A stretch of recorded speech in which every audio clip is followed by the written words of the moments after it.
Okay, go. All right, number 12. Before you lies the Kelly family growing. Before you lies where the Kelly family grows their vegetables. Tucker, get out of there! Tucker, go! So right in here, I planted a bunch of cowpea seeds as our summer crop. I wanted to plant sweet potatoes as well too, but I wasn't able to. But this is where we grow our vegetables. Our growing season is roughly from October to May. We can grow year round, but when we want to grow things like lettuce, arugula, cabbage, collard greens, eggplant, peppers, green beans, snap peas, celery, broccoli, cauliflower, or tomatoes, we do it during this time. And this is where we get the best sun on site.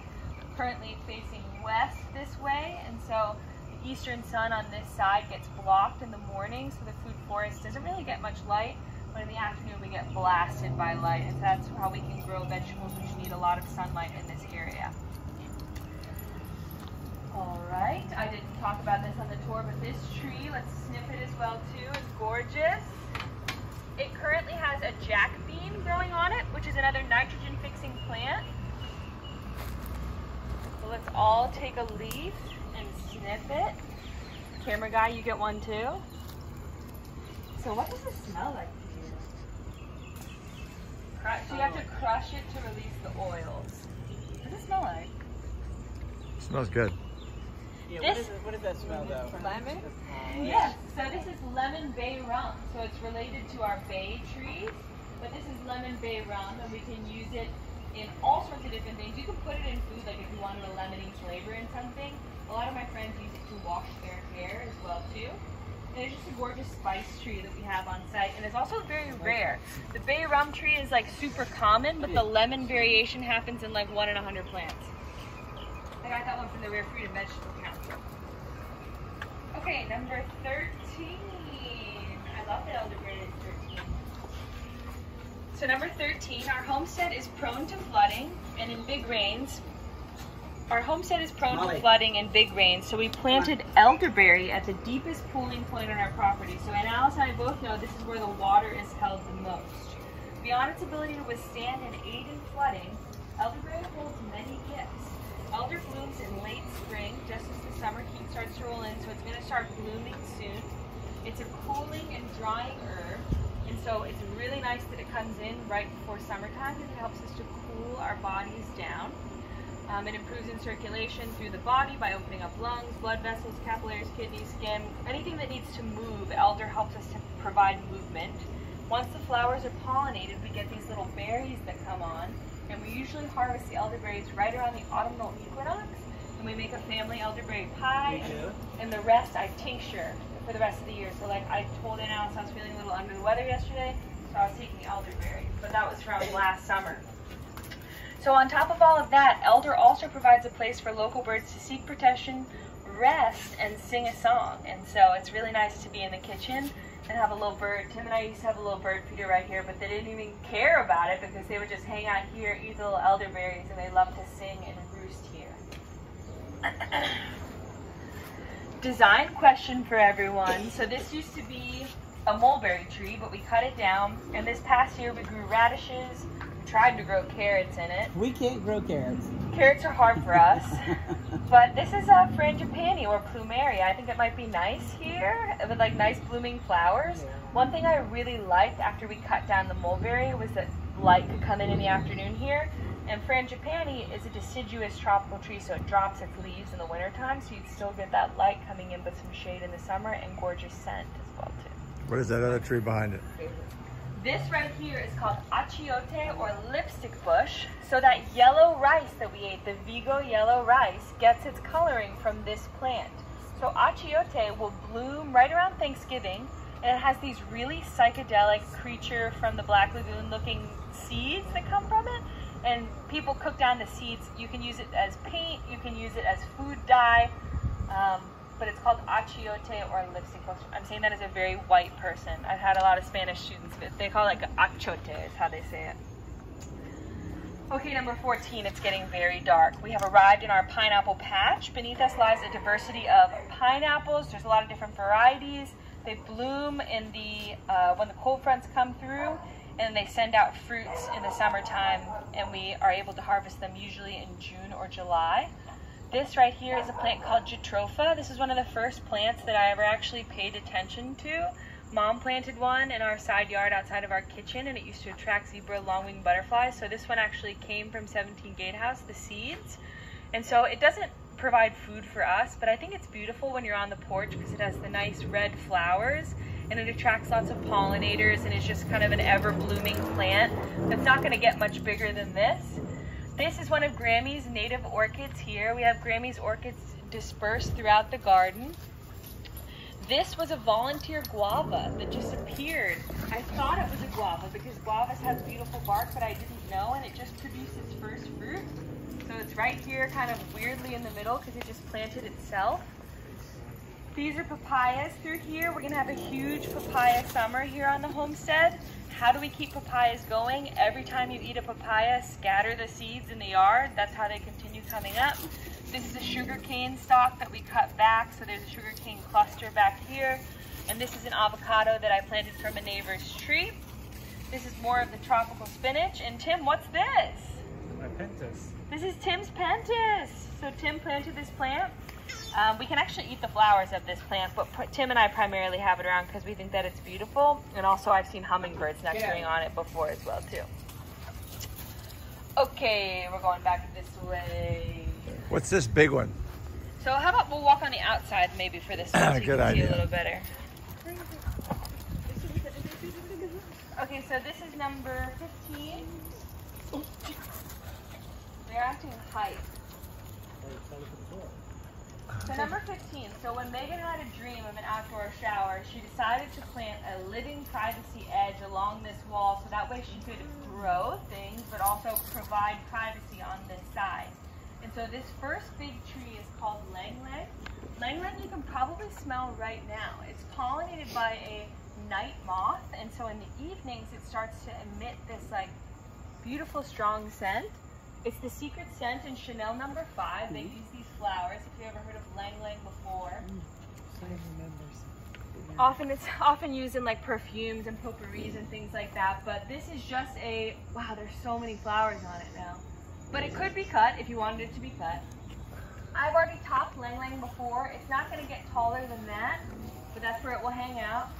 Gosh, I wish we could see now. Can you see on the camera, Dad? We have our first jackfruits here. Can you see those? We have one here, and we have another one up there. So this jackfruit I got from the permaculture convergence, just a little seedling years ago, and I planted it here, and it just started fruiting for the first time. So jackfruit, we can eat the flesh, but we can also boil the seeds like we would boil peanuts. 5 years to get these trees? What'd you say? 5 years for these to grow? Yes. So you can see how they're all at varying heights too because they're competing. So they're going to keep getting smaller back here because they're getting shaded out by not only the oak tree but Lang Lang, who had the most sun and is now like, this is my space. Where's the avocado tree? I thought We're getting there. Oh. There's an avocado there, but there's another like rare cultivar. One is avocado? Yes, on the corner. This is canistel, also known as egg fruit. Produces a delicious fruit that looks like an egg yolk on it. I gave it a huge chop right here, but it's very sweet. It's actually not very sweet. It's more like it has the consistency of like cheesecake, honestly. On the inside, it's like rich and custardy and subtly sweet. They're really delicious. This is tamarind. Gosh, I wish you guys could see. This is a vanilla orchid that is starting to bloom for the first time. Has never bloomed before. Very rare for them to do that even here in South Florida. So tamarind is the tree and it's climbing on the vanilla orchid is climbing on it. And before we lose the light, I gotta show you back here. This is limequat, which is a citrus. This is jaboticaba, which is kind of like a muscadine grape. These are our first cacao pods.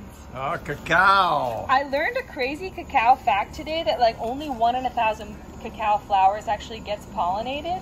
And these are our first pods. I think that they're ready to harvest. I'm probably going to harvest them in the morning. But we can eat the fruit on the outside. This is also a fruit that I've been enjoying a lot lately. You can see the tree is pretty much in full bloom. These are Suriname cherries or pitanga. They provide your body with all the vitamin C you need. They look like this, but we want them to be red. So here's a little fruit right here. Gosh, I wish it wasn't dark right now. Oh, I've seen those before. So you can still see me on cam. So yeah, this is Suriname cherry, and then down below here is shampoo ginger. Shampoo ginger goes dormant during the winter, but it's gonna start coming up, and you can use it as shampoo, which is why I planted it by the outdoor shower. So, what's the Barbados cherry look like? Barbados cherry doesn't have ribs. So see how this one has like the ribs on it? Barbados cherry is just like a smooth cherry. Oh, okay. Barbados cherry tastes more like watery and like a star fruit kind of vibe, and this one has more of like a strong, like if you ever sucked on a mango pit, you know, that kind of like that flavor. It has that, like people describe it as turpentine-y.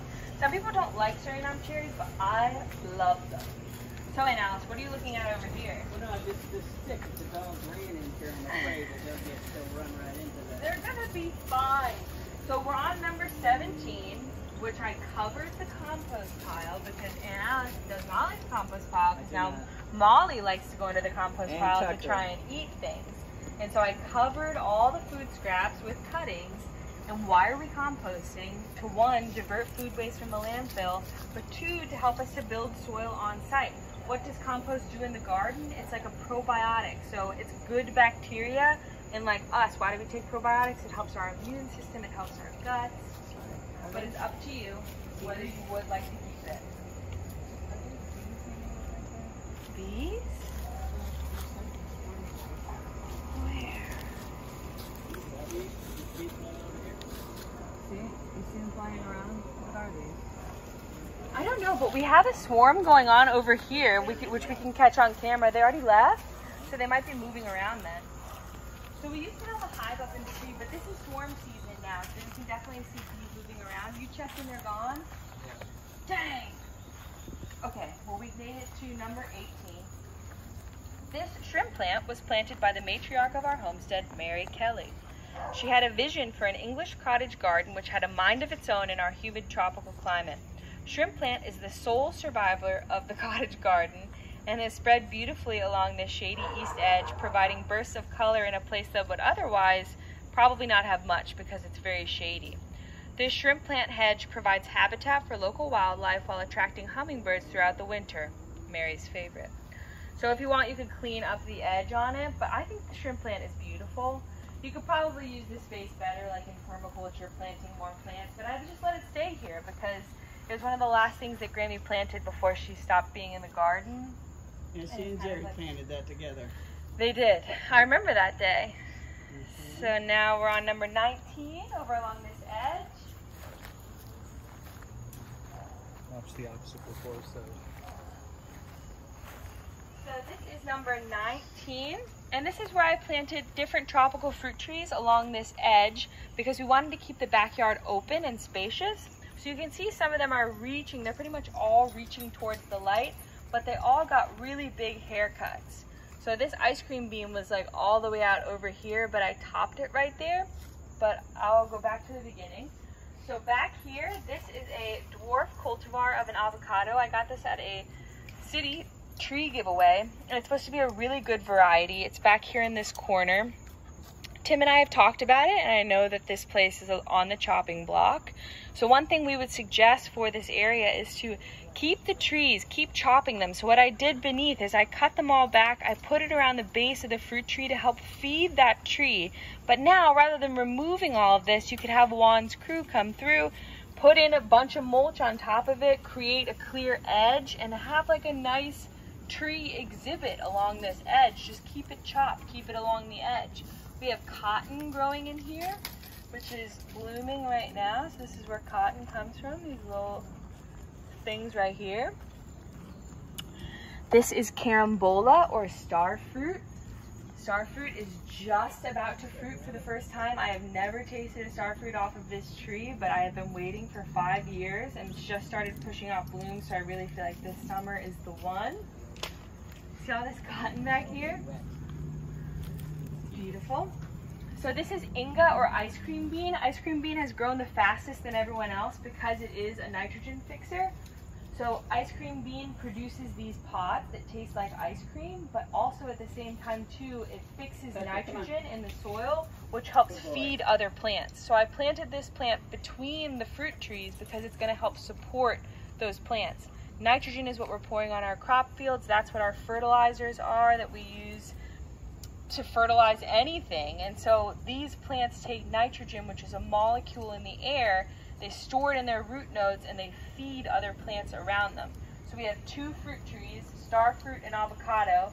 We have a support species, which we can also eat from, but we can cut it back, which is primarily what is framing around these trees right here. And then we have 2 more fruit trees. This is a lychee right here. So lychee, all of these trees need to be pruned, but lychee is delicious. It produces these beautiful red fruits on the side seasonally, and they are juicy and delicious and so, so good. And then our last stop on the tour is number 20. What is this tree, Dad? It's our delicious Kent mango tree. Kent, that's the name. We've saved the best for last, our Kent mango. This mango was planted by Robert W. Kelly, son of Mary Kelly and father of Megan Kelly. It is a family favorite. You have arrived at the end of our tour. In this relatively small space in the heart of our tropical urban environment, we have over 150 edible, medicinal, and useful plants supporting our family and supporting the place we are lucky enough to live in. Que bueno es estar vivo. Woo-woo! All right, Megan. And I found this little stone in the shed, and it says, "Today is a gift." That's why we call it the present. I found it in there, and so I put it there with a little thing. And that's number 20. And that is the end. And it has been such a gift to live and to grow here on the homestead. I wish that we got out a little bit earlier. Hopefully you can see this on camera. I will do it again if we need to someday. But now we have this living time log that you can always check this if you're ever confused. You can also use apps like PlantNet. PlantNet is a great way to double check things. So you can take a picture of it and confirm, is this really a mango that I'm eating? Or you can reach out to me and say, hey Megan, I'm in the garden. What is this plant? And I would be happy to let you know what it is, how to use it, and how to enjoy it, because we really have a lot going on back here. And I know that it seems like it's all clustered together, but I just did the best I could in the space that I had. And that's what I did. So thank you for baby. being you here. did great. This property's gonna miss you. Love Tal. It is.